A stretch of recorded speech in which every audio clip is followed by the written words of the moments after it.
This is the 2024 Honda Civic Sport. What do you get for a sticker price of $26,645?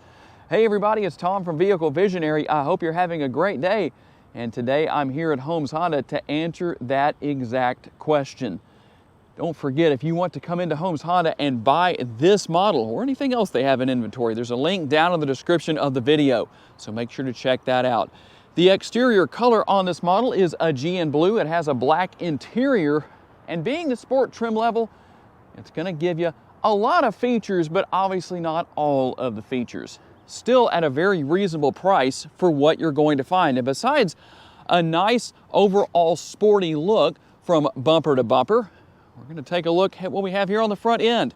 LED headlights and LED daytime running lights. Now you won't find any fog lights here, but I don't think that's going to be an issue. But tell me what you think about that. And if you want fog lights on your vehicle, I'm curious to know why. Now you might notice the flickering effect with some of the lighting. That is to do with my camera. It's not actually happening. It might be kind of cool if it did, but it's not really happening. You will find Honda sensing here. And at this price point, I think it has some great features to offer where that is concerned as far as your driving aids go. Adaptive cruise control, road departure, collision mitigation braking, lane keeping assist, and traffic jam assist. Front wheel drive obviously is going to be the standard here, so you don't have an all-wheel drive option. How about tire and wheel size? 235 on the width, a 40 series sidewall wrapped around the gloss black 18-inch wheels. Here on the sport trim level, you will find gloss black mirror caps, manually folding mirrors, no turn signal indicators built in. They're heated, but they're not power folding, and you will also not find blind spot monitoring. Just wanted you to know what's here and what's not. But what is here? On the remote, you'll find all of the typical features, and I know a lot of you really like the feature right there, remote start. It is a proximity key, and it also has the walk-away feature. And let's talk about the rear back here. We'll finish things off as far as the exterior goes with a very clean look. You will find the single exhaust pipe right there and LED tail lights. How about cargo capacity? 14.4 to 14.8 cubic feet. And to lower the rear seats and maximize cargo capacity, you pull on the lever right there, and you don't actually have a split here. There's no 60-40 split. Everything just comes down as one unit. And something else that I think will be very popular among potential buyers. Well, let's see if I'm capable of doing this one-handed. Am I that talented? I guess I am. Barely got there, it seems, but there it is. The spare tire. I know a lot of you say, man, I'm not a fan of tire repair kits. You typically won't find a tire repair kit on a vehicle that is not a hybrid model, and being that there's no hybrid version of the Civic for the 11th generation, well, you're guaranteed to find a spare tire. For those who are not fans of turbochargers, well, here's a good option for you. The 2-liter naturally aspirated 4-cylinder. 158 horsepower and 138 pounds-feet of torque. It is mated to a CVT. You should drive one of these before you make any decisions on whether you like it or not. I know a lot of people don't like the CVTs. This one seems to be a little bit better behaved than some out there. And how about your MPGs? Well, I'll show you that on the sticker right here. 30 city, 37 highway, 33 combined, and 3 gallons of gas per every 100 miles driven. And if you're curious to know, the gas tank will hold 12.4 gallons. And while we're here, here is what we have with the window sticker. Now you will notice that there are some additions here. So the sticker price at this particular dealership, a little bit higher than what we were talking about earlier, but you can see what it is, and you can see the additions. I don't know for sure that every single dealership is doing that, but in all fairness, just to let you know what's here, I still don't think that's a terrible price for what you're getting, but it's good to know. And for those, I actually had somebody recently who said, all that is a Honda Civic that's a 2023 with a 2024 sticker in the window. Well, technically, if you're going to look at it that way, it would actually be a 2022 with a 2024 sticker in the window, because there haven't been any changes on the Civic since the 2022 model year. And we'll take a look into the back seat and see what your rear seat passengers are going to find. a comfortable armrest. At least putting my arm up there like this, it seems pretty comfortable. I think it would be for quite a while, depending on how long the road trip might be if you take one. And I guess we can call this a door bin, maybe a bottle holder, more than a door bin, but it can be used in a couple of different ways. Now, you did see that we can fold this area, the seat backs down. So obviously that has its advantages for maximizing cargo space. And there actually does seem to be a reasonable amount of room back here. Now, you won't find rear air conditioning vents or USB connectivity for the price point of this vehicle. In this day and age, I don't think that should be a surprise, and it's not really a bad thing. You also won't find a sunroof, but depending on your trim level and what you want, well, obviously you can step up in trim level and have some of those options added in. And we'll take a look in through the passenger side door. A little bit more space here as far as the armrest goes, and I would call that more of a door bin. It's a little larger than what we have in the rear. Now, you won't find power seats for the driver or the passenger, but again, considering price point, not too bad. Without the added features that the dealership has added, you're still under $27,000, and so I don't think that's a bad thing. We'll have plenty of space within the glove box right here. And we will have some connectivity here in the front seat area. A 12-volt power outlet, USB, a little bit of space right there. For storage, conventional style shifter. You have everything to manage other functions on the vehicle here, including your auto stop start or idle stop. You can turn that off right there. You can adjust the driving mode or change the driving mode. And I think you know what else is here. And we'll look inside of the center console. You do have the little tray right here that can sit in two different spots or could be left out if so desired. And ultimately, that's what you have. A reasonable amount of space, I would say, for the size of the vehicle. And here on the driver's side door, well, you'll find the additions you likely expect compared to what we see on the passenger side, including the button right there to open the trunk. You'll also find traction control on and off right there. You can adjust the tilt and telescopically adjustable steering wheel by dropping that lever. And then we'll take a look at the instrument cluster. It looks nice, it looks modern, but it's also very simplistic to use. And you can push the home button right here to reach the screen I just reached on the left-hand side of the dash, and then use the scroll wheel in that same area to go through a lot of different vehicle information and different functions.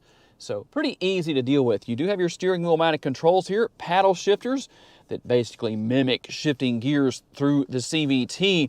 And right over here, you can control the lighting on the vehicle, your headlights, all that good stuff right there. Some of you may have even moved this lever before to use its other functionality. Some of you know what it is and some of you don't. It's a mystery to some people. And right here, we'll control the windshield wipers. Not such a mystery to most people because you use your windshield wipers when you're driving down the road. And here is the 7-inch touchscreen.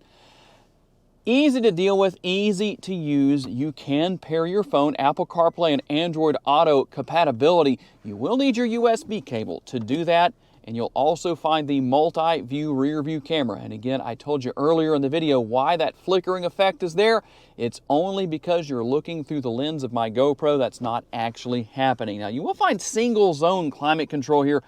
I don't think that's going to be an issue for most people, but again, based on trim level, we'll determine whether you have single zone or dual zone climate control. With an interior of this size, I think that you're not going to have any trouble at all taking care of everything that needs to be taken care of as far as cooling or heating the interior. And let's look at our driving modes. We'll go up here and we'll start with normal. You're going to go to Econ. You'll see the corresponding graphics. And then obviously Sport is going to be the last mode that we see there. They're not necessarily in that order, but that's just how I went through them in that order. Okay, we're going to get out on the road for our test drive with this Civic Sport. And I know there's going to likely be people out there that say 158 horsepower is not enough. And if that's not enough for you, well, obviously there's other options to consider with other vehicles. Well, you could even go with the Civic Type R, and you definitely have a lot more horsepower, but obviously you would pay a good bit more as well. But one thing, it doesn't matter how much horsepower you have, that I can say definitively here is driving this Civic is a lot of fun.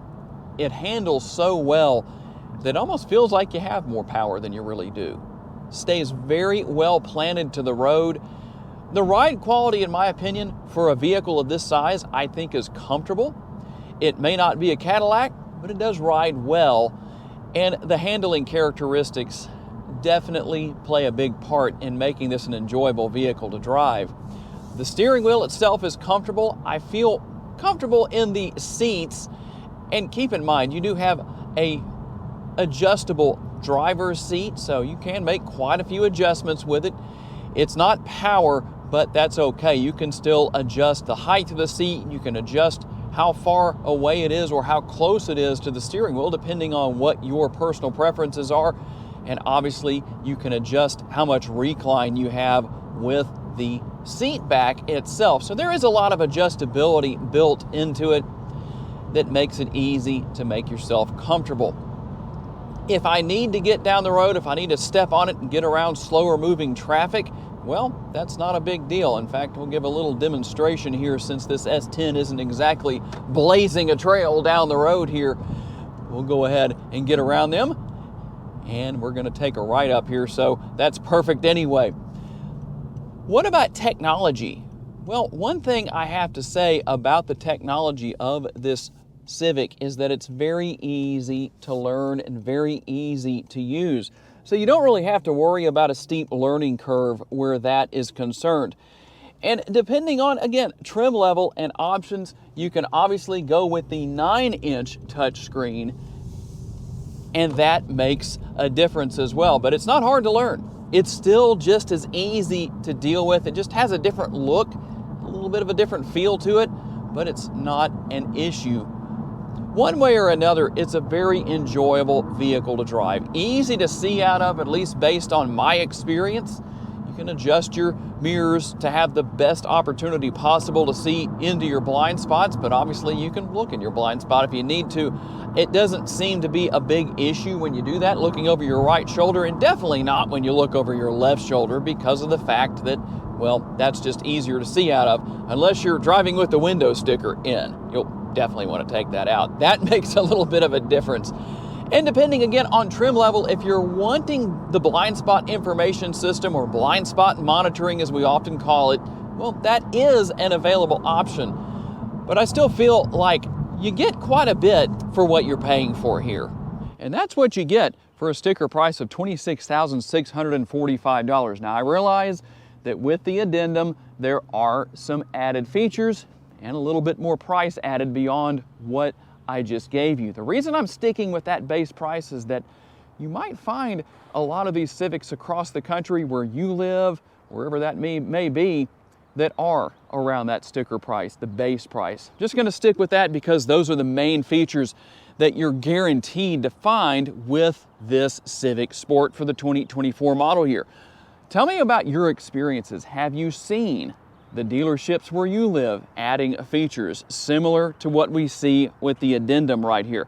Curious to know about that. I haven't traveled around the country to every single Honda dealership, so I don't know. Maybe you can help me figure that out. One way or another, I do want to say a special thanks to my friends here at Holmes Honda for loaning me this Civic Sport for the day, and a special thanks to each and every one of you for not only being kind enough to watch, but to give me your feedback on this particular model. If you enjoyed this video, please be sure to hit the like button. That helps me out a lot.